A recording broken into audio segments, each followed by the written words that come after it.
Okay, let's unpack this. I want you to try something for me. Picture yourself standing in the aisle of a pharmacy. You know, the fluorescent lights humming, maybe a little bit of that cold air blowing on your neck. You're just staring at a shelf of pain relievers. The classic headache scenario. We've all been there. Exactly. And on the left, you've got the store brand. It's, a generic white bottle. It says acetaminophen right on it. It costs, let's say, $4. Right. The sensible choice. A sensible Yeah. choice. And then on the right, you've got that bright red bottle, Tylenol. And here's the thing. It's the exact same chemical, the exact same dosage, the same safety rating. But not the same price. Not even close. It costs $8, double the price. And yet, we know exactly which one the vast majority of people reach for. They grab the red bottle. We grab the red bottle. And we do it without even really thinking about it. We like to tell ourselves that we're these rational, logical creatures. Oh, absolutely. We think we're Sherlock Holmes, looking at the data, comparing price per ounce, checking the ingredients. That's the nice little story we tell ourselves to sleep better at night, yes. But the data, the research in this stack we have today, it says we are, well, to put it mildly, we are delusional. Delusional is a strong word, but I say we're emotionally compromised. We aren't the cold, calculating machines we think we are. We are biological creatures running on some very, very ancient software. That is exactly what hooked me on this whole topic. I was reading through the source material from Big Think, and they had this incredible line. I think I know the one you're talking about. Coke is just soda. Tylenol is just acetaminophen. Levi's are just jeans. But we never just buy jeans, do we? No, we buy the red tab. We buy the swoosh, we buy the bitten apple. And we pay a massive premium for it. And that is the billion-dollar question, right? Why? Why do we voluntarily light our money on fire for a logo? And what's so fascinating here, what the research shows, is that the answer isn't just about, catchy jingles or a really cool Super Bowl ad. It's much deeper than that. It's biology. It's deep identity work. When we dig into these sources, and by the way, we have a monster stack today. It's everything from academic neuroscience studies to tax crisis reports. We find that brands actually light up the same parts of our brains as our family members do. That's the part that genuinely scares me a little. It is wild. It just raises the stakes completely, because if a brand is family, biologically speaking, what happens when that family member betrays you? Right. What happens when they, embarrass you in public? The embarrassing uncle theory of branding. I absolutely love it. So here's our mission for this deep dive. Sure. We're looking at this whole coin from both sides. Okay. Side one is the macro view. We've got the giants, Tesla, Starbucks, Nokia. We're going to see how they manage their reputations, or in some cases, how they absolutely mangle them. And we have some incredible, almost painful case studies there. We're talking about everything from MRI scans of Apple users' brains to the tax affairs of coffee shops that sparked national protests. Right. And then side two, the micro view. And this is where it gets really, really interesting for you listening right now. Right. Because you might not be a multinational corporation, but you are a brand, whether you like it or not. So how do you apply these same neuroscience principles and these crisis management tactics to your own career? It's the difference between being a commodity like that generic painkiller on the shelf and being a leader, being that red bottle. Exactly. So let's set the stage. We're going to talk about why driving a specific electric car might feel like a political statement you never intended to make, and why a certain coffee shop hashtag went horribly, horribly wrong. It's a classic. But first, we have to start with the hardware. The brain. The hardware, the brain. I want to talk about this Duke University study that was mentioned in the Big Think source. It blew my mind. They flashed logos at people subliminally. Now, when we say subliminally, we need to be really precise about what that means. We're not talking about a commercial you see in the background of a movie. No, this is much faster. We are talking about images flashed for 30 milliseconds. I mean, that is faster than the blink of an eye. Your conscious mind, the part of you that is listening to me right now, doesn't even register that it saw anything. It's basically invisible to your conscious self. It is invisible. So they took these participants, they flashed either the Apple logo or the IBM logo, and then immediately gave them a task. And the task wasn't something obvious like go buy a computer. Oh, no, not at all. It was a standard creativity test. The prompt was, list as many uses for a brick as you can think of. Okay, a brick. A doorstop, a paperweight, Yeah. a weapon, maybe build a wall. Right. Those are the standard, the logical answers. But here is where it gets spooky. The participants who were subliminally exposed to the Apple logo. And remember, they have no idea they saw it. None at all. They performed significantly better on this task. They came up with more unique, more creative uses for that brick than the people who were exposed to the IBM logo. Wait. Just having the image hit their retina for a fraction of a second made them more creative. It unlocked a specific script in the brain. You have to remember, Apple has spent decades and literally billions of dollars telling a very specific story. The Think Different campaign. Exactly. Apple is think different. Apple is for the crazy ones, the rebels, the artists. So when the brain sees that symbol, even unconsciously, it activates that entire association network. It sort of says, oh, okay, we're in creative mode now. That is essentially a magic spell. It's associative memory, but it really does act like magic. It changes your performance. IBM, on the other hand, is associated with competence, stability, corporate structure. All good things. Very good traits. But they don't help you come up with 20 weird ways to use a brick. So we are just walking around with these buttons installed in our heads, and brands are just pushing them all day long. Constantly. But it goes so much deeper than just performance on a task. Yeah. If you look at the work by Americus Reed from the University of Pennsylvania, he argues that we choose brands to literally construct our identity. It's not just, oh, I like these shoes. It's, I am the kind of person who wears these shoes. He used that amazing example of Nike versus Under Armour. Exactly. If you choose Nike, you're buying into performance. Just do it. It's about winning. It's about being the best. It's aspirational. Totally. But if you choose Under Armour, especially in the early days, you are buying into the underdog narrative, the grit, the I'm going to outwork you in the dark kind of mentality. So you're literally wearing your values on your chest. Literally. And Americus Reed makes this really profound point. Brands have kind of stepped in to fill a void in our culture. What kind of void? Well, as things like, say, church, community groups, or civic organizations have faded in influence for a lot of people, brands have become the new pillars of identity. We congregate around logos now. We congregate around logos. That's a heavy thought. Yeah. Which brings us to the MRI evidence. Because if we are congregating around these logos, does that mean we actually, love them? This is where we get to this study by Michael Platt, who's a professor of neuroscience. He wanted to see if this love was just a figure of speech or if it was, biological. So he put people in an MRI machine. That's right. He got hardcore Apple users and hardcore Samsung users. The Hatfields and the McCoys of the tech world. The ultimate rivalry.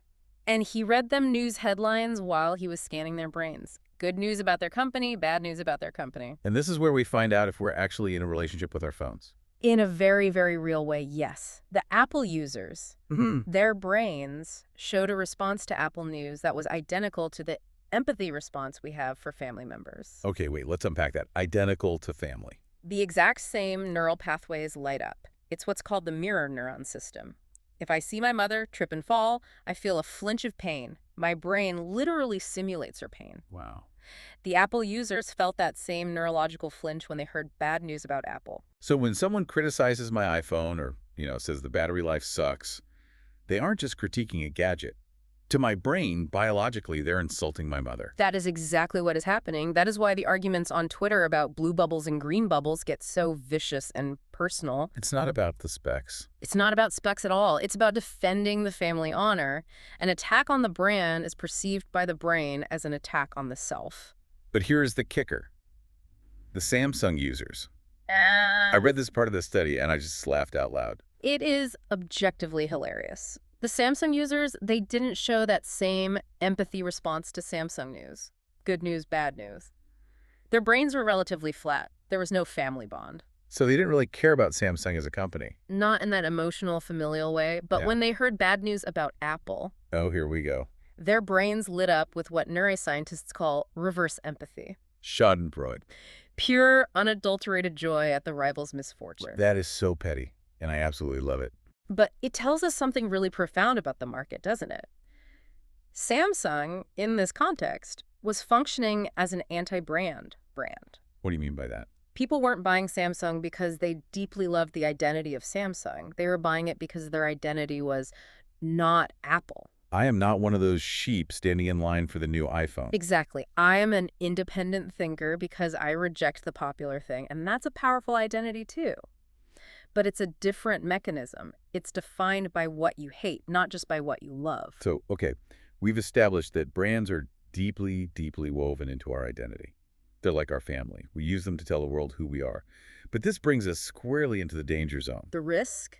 Because if a brand is a badge of your identity, what happens when that badge starts to mean something else? What happens when that family member starts acting completely crazy at the Thanksgiving dinner? And you are, of course, referring to the Tesla and Elon Musk situation. I am. Because this is a live, real-time case study in what happens when the personal brand completely eats the corporate brand. It is the perfect storm of branding. We have this fantastic report from the BBC, and it focuses on a woman named Anne-Marie Squio, and her story it encapsulates this whole conflict perfectly. It really does. Let's look at the timeline because that's what's so important here. Yeah. In 2020, she buys a Tesla. A bright red one, a statement car. Right. And how did she feel at the time? The report says she felt like she was joining a special club. It's the exact phrase she used. A special club. It was style plus environment. It said, I care about the planet, but I also look really good doing it. It was a status signal that managed to combine morality and wealth. I mean, that is the ultimate luxury branding. It is. Now, fast forward to 2023. She's driving the exact same car. The metal hasn't changed. The battery hasn't changed. But how does she feel? She says she feels shame and embarrassment. She wonders if people are judging her at stoplights. Shame from a special club to shame in 3 years. The meaning has been completely flipped on its head. The meaning has been hijacked. And usually, the corporate brand is strong enough to overshadow the CEO. You might know who the CEO of Coca-Cola is, but probably not. I have no idea. You don't care. The Coke is the Coke. Exactly. But with Tesla, the brand is Musk, and the BBC report really highlights the catalyst here. It was the behavior on Twitter, now X. The political tweets, sharing conspiracy theories, the picture of the guns by the bedside table. Right. The controversial proposals for the Ukraine war peace deal. And we have to be really careful here. We aren't taking a political stance on whether his views are right or wrong. No. The market is agnostic to truth, but it is incredibly sensitive to alignment. We are looking at the market reaction. And the market reaction was, well, it was brutal. The numbers in the source are just staggering. Tesla shares plunged by 2/3 in a year. 2/3. And Musk himself sold $20 billion in shares. But the most damning quote for me comes from an investor, Ross Gerber. And this is a guy who was a longtime ally of Musk, a cheerleader. A huge cheerleader, but he came out and said Musk is no longer a positive advertising force for Tesla. Ouch. That's the moment the family starts saying, maybe you should sit in the other room for a while.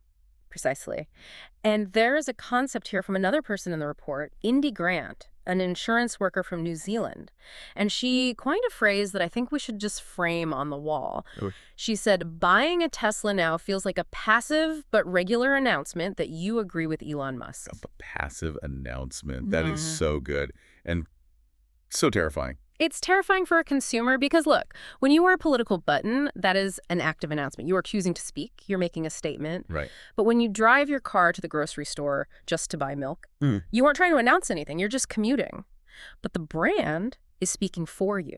And it's speaking a language that the core customer base, which, historically for EVs in the U.S., has been liberal, environmentalist, left-leaning. It's a language they don't want to speak. He is actively alienating the very people who are most likely to buy his product. It's that anti-brand dynamic we talked about with Samsung, but in reverse.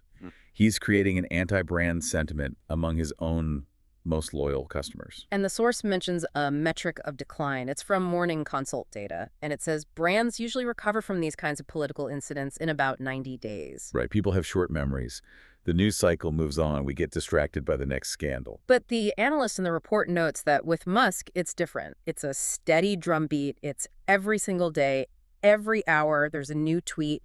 You never get that 90-day cooling off period because the wound just never gets a chance to scab over. So how does a company even react to that? I mean, if you can't control the CEO and he owns the platform he's using, what do you do? Well, Tesla reacted with the only real lever they had left, price. They slashed prices by up to 20%. The please buy it anyway discount. Essentially, they're trying to make the financial incentive so big that it outweighs the moral qualms. Yes, you might feel embarrassed by the CEO, but this car is $10,000 cheaper than the competition. It's a bold strategy. Yeah. But it changes the fundamental nature of the brand, doesn't it? It commoditizes it. It Yeah. strips away that cool club status and makes it just a transaction. And that is so dangerous for a luxury brand. Once you lose the aspiration, it is incredibly hard to get it back. You can't just discount your way back to being an icon. Okay, so that's a personality-driven crisis. The CEO goes rogue. But what about when the company itself messes up? When it's not a tweet, but a cut business policy. Right.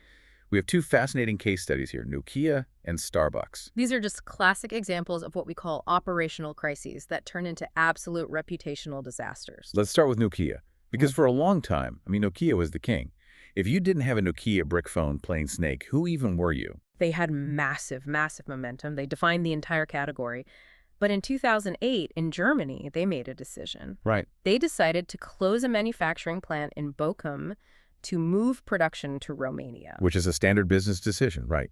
Chase lower labor costs. It happens all the time. On paper, yes. It makes perfect sense on a spreadsheet. But the execution and the context were just disastrous. Nokia had been taking subsidies from the German government, and they were making record profits. So when they cut these German jobs, it didn't look like survival. It looked like pure greed. And the reaction was visceral. They were labeled job killers. Ouch. That's a label you can't shake. No. German politicians were publicly discarding their Nokia phones in protest. It wasn't just a business story anymore. It became a story of national betrayal. And the source has the data on this, right? The brand index scores. They do, and it's shocking. The public perception of Nokia's quality and value plummeted immediately. Wait, the quality perception dropped. But the phones were exactly the same. The factory hadn't even closed yet. That is the halo effect in reverse. It's so powerful. When we trust a brand, we forgive its little flaws. But when we lose trust, suddenly the phone feels cheaper. The signal seems to drop more often. We interpret reality through the lens of the brand's reputation. They broke the trust. They broke the social contract. And that brings us to Starbucks in the UK. This is what we call a smoldering crisis. It didn't happen overnight. It was building up for a while. This is the tax story. And I love this one because it explains so much about how corporations actually work behind the scenes. It really does. So a Reuters investigation revealed that Starbucks had sales of £1.2 billion in the UK. £1 billion. But paid no corporation tax. Zero. On over $1 billion in sales. How is that even possible? Well, the mechanism was what really angered people. It wasn't that they were losing money. It was that they were paying huge royalties to a Dutch subsidiary for the use of the logo. Right. And buying coffee beans from a Swiss subsidiary at a massive markup. So the UK arm of the business pays all its money to the Dutch and Swiss arms, looks broke on paper, and therefore pays no tax. It's classic corporate accounting gymnastics. Legal, technically, yes. Authentic, absolutely not. And you have to remember the context. This was happening during a time of intense austerity in the UK. People were hurting. Public services were being cut. Exactly. And here is this giant American corporation paying nothing into the system. The headline from the press was perfect. Wake up and smell the coffee. It was. And groups like UK Uncut started protesting. People were occupying stores. But the real disaster, the moment where this went from a dry finance story to a full-blown PR nightmare, was the hashtag Spread the Cheer campaign. Oh, this is so painful to even read about. Walk us through this absolute disaster. So it's Christmas time. Starbucks wants to change the narrative. They launch a Twitter campaign, hashtag Spread the Cheer. And they sponsor an ice skating rink at the Natural History Museum in London. It's a beautiful, picturesque setting. Sounds lovely. What could go wrong? They install a giant screen next to the ice rink. And the idea is people tweet with the hashtag Spread the Cheer, and their happy, festive tweets appear on the big screen for all the skaters to see. Oh, I think I see where this is going. It was a live feed, unmoderated. Oh, no. You never, ever go unmoderated. That's rule number one. Not when you are public enemy number one. And because the tax story was raging, people hijacked the hashtag immediately. So you have families skating with their little children, looking up at this giant screen and seeing tweets like, pay your tax, hashtag Spread the Cheer. And I'm sure some much more profane versions of that sentiment. Oh, absolutely. It was a complete disaster. That is a failure to read the room of truly epic proportions. It's a total lack of what we call social listening. They were so focused on broadcasting their own message that they had no idea the channel was already filled with rage. They basically handed a megaphone to their critics and paid for the electricity to power it. So how do you fix that? I mean, your brand is literally being cursed on a giant screen in front of children. What's the move? Well, first, you turn off the screen immediately. But more broadly, you have to look at the authenticity analysis. Our source brings up Kantian ethics here, which sounds a bit heavy, but it really boils down to three things: duty, respect, and good intention. Okay, let's unpack those for us. So duty. Do you have an obligation to the society you operate in? Starbucks argued, we follow the law, which is the bare minimum of duty. But the public was demanding more. They wanted fairness, not just legality. Exactly. Then there's respect. Are you treating your customers as rational people, or are you trying to trick them? The complex tax structure felt like a trick. It felt disrespectful to the intelligence of the average consumer. And good intention. Right. Are you actually trying to do the right thing, or just the most profitable thing? Starbucks failed on all three initially, so eventually they did something pretty unprecedented. What was that? They volunteered to pay £20 million in tax. They just volunteered, even though they didn't legally owe it. Exactly. They paid more than was legally required to restore trust.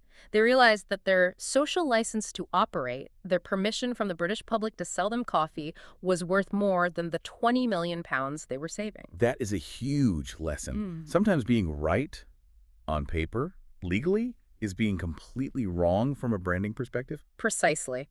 The academic source calls this insulated reputation. If you build up enough goodwill over the years, an insulated reputation, you can survive a crisis. You have a buffer. But if you're seen as inauthentic, that insulation just strips away and you get burned. Okay, so we've seen the neuroscience, we've seen the disasters, but how do we actually measure this stuff? Because reputation feels so fluffy. It's like trying to measure a vibe. It is intangible, but it is absolutely measurable. You mentioned the consideration set earlier. This comes from Philip Kotler, who's basically the father of modern marketing. The consideration set. This is the mental list of brands, right? Yes. When you think, I need a new phone, which brands pop into your head? For most people, it's Apple, Samsung, Google. That is your consideration set. Right. If you are Nokia in 2012 or BlackBerry, you're not even on that list anymore. You've vanished from the mental menu. So the first step of a brand's death is when people just stop thinking about you. You become invisible. Correct. And then you have the concept of brand equity. This is a mix of three things. Awareness, do I know you exist? Favorability, do I like you? And momentum. Momentum is the one that really interests me. What does that mean? Momentum is critical. It asks the question, is this brand going somewhere? Is it part of the future? Google has momentum. OpenAI has incredible momentum right now. And a brand like, say, MySpace in 2008 had negative momentum. It just smells like the past. Exactly. The source mentions the YouGov rankings for the UK in 2022. It's a great snapshot of this. Who's winning the momentum game? Marks and Spencer, Samsung, IKEA, they were the top tier. M&S makes total sense. They're like a national treasure in the UK. Reliable, high quality. They have this massive reservoir of trust. But look at the losers, the brands that fell. John Lewis and Cadbury fell out of the top three. John Lewis. But they have those Christmas adverts everyone cries at. The penguins. The man on the moon. They do, but trust is eroded by other things, like service levels, by value for money. The emotional ads are just a wrapper. If the product inside that wrapper isn't delivering, the ad actually makes it worse. How so? It creates a gap between the promise and the reality, and that gap is where disappointment lives. And Cadbury? Well, I mean, everyone in the UK knows that chocolate tastes different now after the takeover. The recipe changes, the ownership changes. People notice these things. You can't market your way out of a bad product. It just doesn't work. So if your company, you manage this by being either proactive or reactive. The notes talk about lowering expectations. This is the classic profit warning. If you know you're going to have a bad quarter, you tell the market early, you soften the blow. It's always better to be honest and a little disappointing than dishonest and surprising. Surprising, the market is always bad. The market hates surprises more than anything. And then on the reactive side, you have things like flooding the zone. What is that? If there is bad news about you, you generate a ton of positive content, blog posts, press releases, social media to push the bad stuff down the Google search results. It's basic SEO management. Which brings us to, I think, the most important part of this entire deep dive, the part about you, the listener. The micro view. Yeah. Applying all this to yourself. Because you might be sitting there thinking, okay, I'm not Starbucks. I don't have a Dutch subsidiary to use as a tax haven. I mean, if you do, good for you, but most of us don't. But you do have a reputation, and in the digital age, that reputation is your personal brand. There's a stat here from the Digital Marketing Institute that's just wild. Salespeople who actively use social media outsell their peers by 78%. 78%, that is not a small margin. That is a completely career-defining margin. It's the difference between making your quota and looking for a new job. And here's another one. 76% of people trust individuals over brands. And this is the fundamental shift. If Tesla's corporate account tweets, "Our new car is great," I'm skeptical. It's corporate propaganda. Of course they're going to say that. Right. But if you, my friend, who I know knows a lot about cars, tweets, "This new Tesla is great," I believe you. So trust has shifted from the institution to the individual. Exactly. Which means companies are slowly realizing that their biggest marketing asset isn't their logo, it's their people, it's their employees. But that's got to be scary for companies, isn't it? I mean, the classic fear is, if I help my employee build a massive personal brand, won't they just leave and get a better job somewhere else? That is absolutely the fear. If they build a brand, they will leave. But the counter-argument is so much more powerful. What happens if you don't train them and they stay? Stifling an employee's voice makes them want to leave. Empowering them creates a halo effect.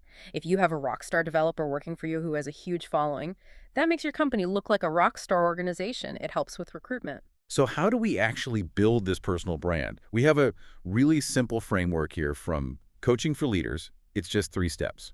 It's simple, but it's incredibly deep. Step 1, what do you believe in? Belief, your core values. Right, and not just, I believe in making money. What are your fundamental operating principles? We talked about Musk. His beliefs are very, very clear, for better or for worse. You need to know yours. Are you about transparency? Are you about craftsmanship? Are you about community? Okay, step 2. What is your mission? And the notes here say most missions actually come from suffering. That's such a powerful insight. Usually we want to solve a problem because we have personally suffered from that problem. I want to fix HR because I was fired unfairly.